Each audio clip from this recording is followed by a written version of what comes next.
This is Teddy. We also have another kitten named Reese's. This is my first time being a cat mom, and one of the things I knew was we had to have an automatic litter box, and this is actually our second one. So I'm gonna compare two different ones that we got. The first one I spent less money on because it was really highly rated, but within a month, the tray part would just keep plopping out and it became gross. I didn't want to be reaching in there, and it just wasn't effective either. Everything was great with this till the tray just kept popping out when it would do the clean cycle, leaving it like this, or worse, the bottom open and the cat poop exposed, and it wouldn't alert us that it would be like this. So it's been kind of a disaster in that sense, and maybe we just got a defective one.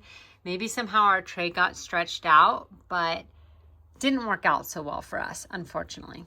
So maybe it was just a fluke, and most of them don't do that, but I didn't want to deal with it, so I invested in the Whiskers Litter-Robot 4, which is significantly more money. We've only had it one day, but so far I'm super impressed with it.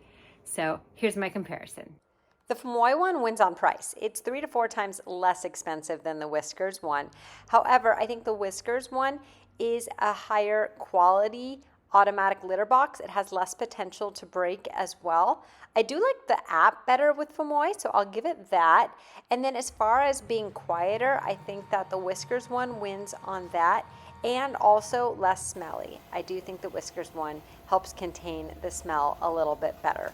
So if I had to pick a winner, I would say invest in the Litter-Robot. But if you need something less expensive, the Fumoi one could be a really good option for you as well. And hopefully the tray thing doesn't happen to you. I think it might have been just a defect on the one we got.